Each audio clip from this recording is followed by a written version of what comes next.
नमस्कार। अभी तो आप नाश्ता खत्म हुआ है। नमस्कार नमस्कार। एक संक्षिप्त परिचय के साथ, मैं उद्धव राय, मूलतः गाजीपुर उत्तर प्रदेश, बनारस में एक छोटा सा आशियाना, और मार्च 2022 में संचार मंत्रालय के अधीन एक प्रतिष्ठान से मैं सेवानिवृत्त हुआ हूँ। सेवानिवृत्ति के उपरांत जो एक चर्चा में आई, जो भूमिहार ब्लड होता है, वो तब भी दौड़ रहा था, बहुत तेजी से दौड़ रहा था। वो ढूंढ रहा था कि हमारा भूमिहार समाज कहाँ है, और वो मिल गया। और वो मिला भूमिहार मंच बंगलुरु के तरफ से। मुझे ये बताने में कतई संकोच नहीं है कि हमारा ये भूमिहार मंच, मैं by the way executive body में भी हूँ, जो भी कार्यक्रम हुआ है अभी तक, उसमें हमारी समिति ने और हमारे समाज ने कार्यक्रम के बाद जितनी पारदर्शिता दिखाई है, उसकी सराहना जितनी की जाए कम है। और मेरा लगाव इस भूमिहार मंच से तब से जुड़ा हूं, और दिल से और तहे दिल से जुड़ा हूं। मैं जब भी मीटिंग होती रही, हमारे मित्र भाई लोग जो पीछे खड़े हैं, एक ऐसा संवाद हो रहा है जो अभी तक किसी ने नहीं किया है। आप लोग आ जाएं प्लीज, और सबके लिए लाभदायक है। इसमें 1 रुपया भी नहीं लगेगा और अरबों रुपया का फायदा है। तो मैं निवेदन करूंगा कि हमारे समाज के, हमारे भाई और छोटे भाई जो भी लोग हैं, आप लोग बैठ करके हमारे संवाद में सम्मिलित हों। मैं जब भी मीटिंग होती रही, जहां भी मीटिंग होती रही, मेरे मन में एक विचार आता रहा। डॉक्टर साहब ने उस कड़ी में जरूर बोला इस बात को, और उस कड़ी में मैं हमेशा हमेशा परिकल्पना के साथ आता रहा कि हम समाज के लिए ऐसा कुछ काम करें जो समाज के लिए फलीभूत हो, और 2 परिवार को और बच्चे बच्चियों को एक शादी के माध्यम से सुदृढ़तापूर्वक जोड़ा जाए। और यह कल्पना शुरू से रही, जब भी मीटिंग होती रही। मुझे याद है पिछली मीटिंग राजेश रंजन जी के घर पे हुई थी, और वो मैं बहुत पुरजोर तरीके से रखा था कि हम ये समाज के लिए कार्यक्रम शुरू किया जाए। और सारे लोगों के पुरजोर समर्थन के साथ साथ मैं नारी शक्ति का आभार व्यक्त करता हूं कि उस दिन नारी शक्ति ने इसका समर्थन पुरजोर ढंग से किया है। और जो समिति की चर्चा थी कमेटी की, उस चर्चा के अलावा इस पर चर्चा होने लगी, और 1 घंटा चर्चा हुआ। तभी से मेरे दिमाग में बैठ गया, और समिति ने मेरे को जिम्मेदारी भी दे दी कि आप इस परिणय मंच के नाम से एक संस्था बनाइए। और आपको बताने में मेरी खुशी हो रही है कि बहुत कम दिनों में ही हमारे परिवार के 450 से ऊपर लोग जुड़ गए हैं। इसके बारे में हमने 2 परिचर्चाएं भी की हैं गूगल मीट के माध्यम से। उस परिचर्चा में भी काफी लोग शामिल हुए। उस परिचर्चा के माध्यम में मैं ये जरूर आभार व्यक्त करता हूं हमारे भूमिहार मंच के विशेष लोगों को, खास तौर से आदरणीय वीरेंद्र तिवारी जी, नरेंद्र भाई, और हमारे समिति के लोग और समाज के लोगों ने जो समर्थन दिया है, पुरजोर समर्थन दिया है, उस परिणय मंच आपका आभार व्यक्त करता है।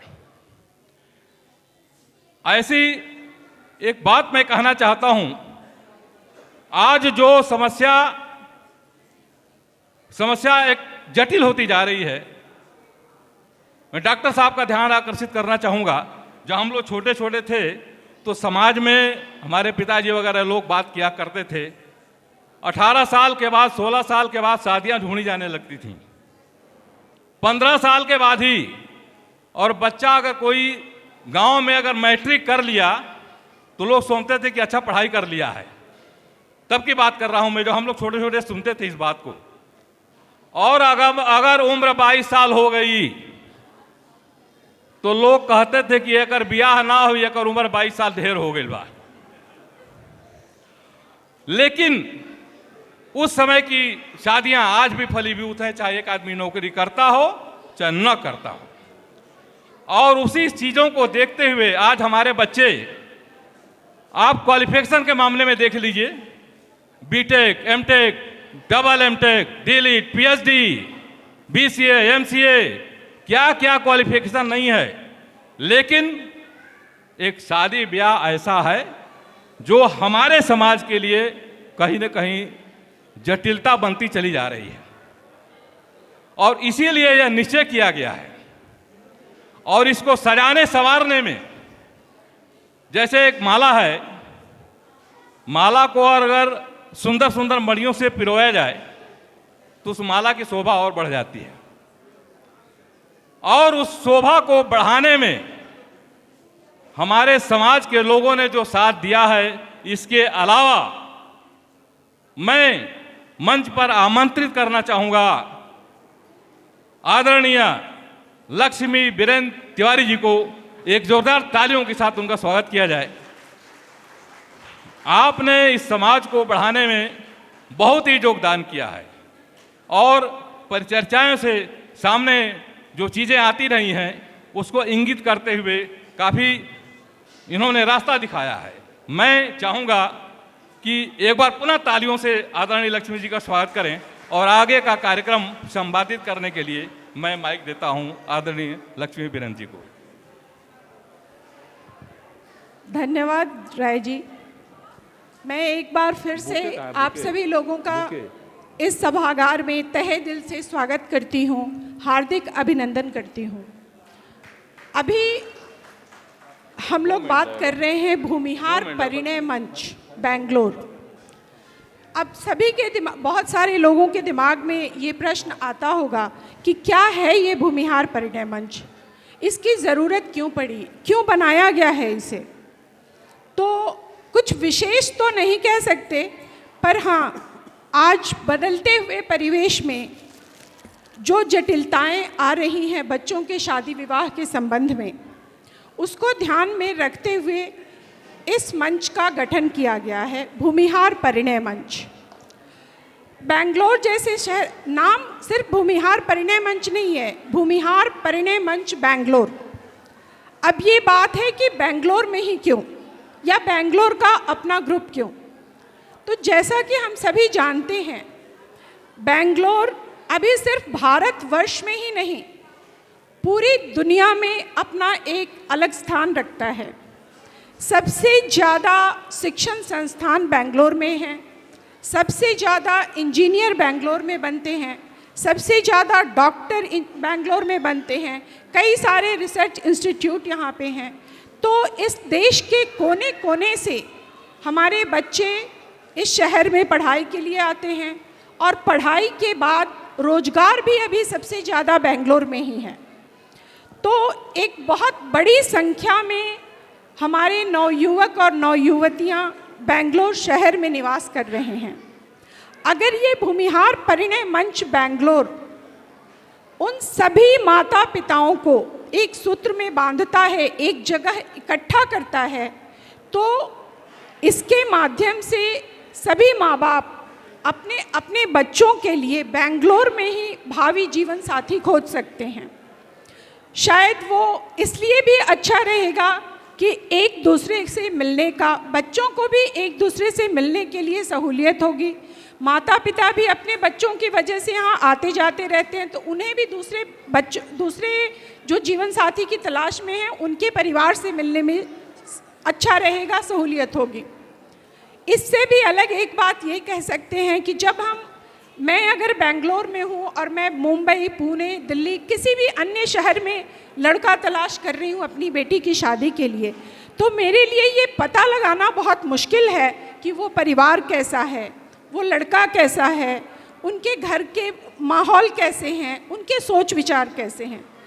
चूँकि बेंगलोर में अगर लड़के या लड़की दोनों के परिवार रहते हैं, तो हम कई सारे लोग एक दूसरे से कनेक्टेड हैं, डायरेक्ट नहीं भी तो इनडायरेक्ट, अपनी जान पहचान वाले लोगों के द्वारा भी हम उनके बारे में जानकारी हासिल कर सकते हैं। तो आप सभी लोगों से मेरा अनुरोध है कि आप सब भी इस मंच से जुड़ें, खासकर वे सब माता पिता जिनके बच्चे विवाह योग्य हैं। और सबसे बड़ी बात यहाँ पर यह है कि मैं खुद ही 2 बेटियों की माँ हूँ और मैं शुरुआत अपने ही बच्चों की शादी से करती हूँ। मेरी 2 बेटियाँ हैं, दोनों ही अभी अमेरिका में हैं। एक की पढ़ाई हो गई है और वो नौकरी करती है और दूसरी की पढ़ाई चल रही है।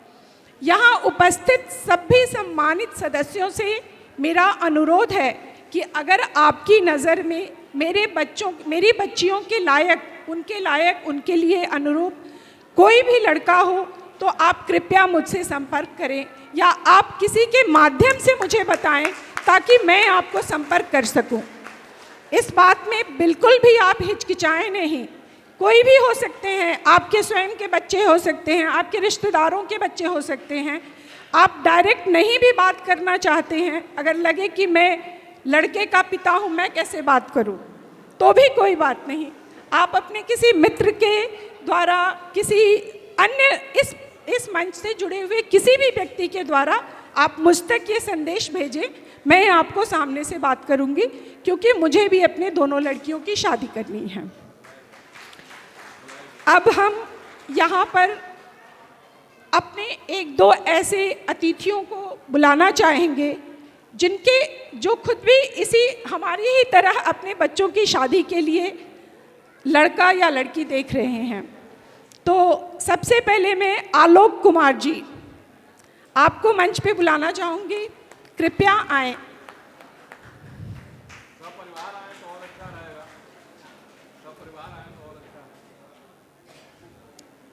एक और माइक आप मैडम हैं तो मैडम को भी बुलाइए, अगर बच्चे साथ में हैं तो कृपया उन्हें भी बुलाइए। ठीक है मैडम जी, बहुत बहुत स्वागत है आपका। मैडम प्लीज आइए। आदर्श अगर यहाँ उपस्थित हैं तो प्लीज आप भी मंच पर आइए। आदर्श,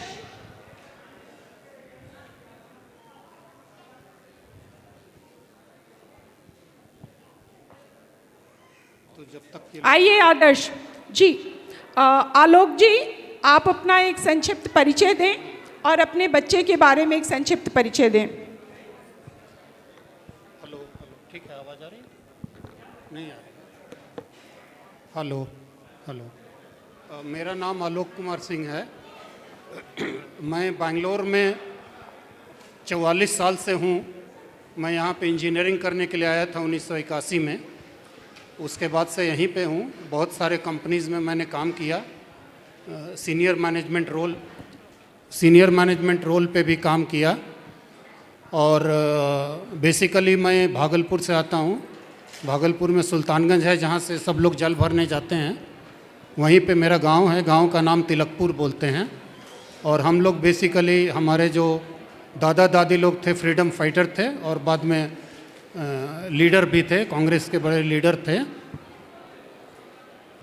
मेरा एक बेटा है, जैसा अकेला बेटा है यहाँ पे।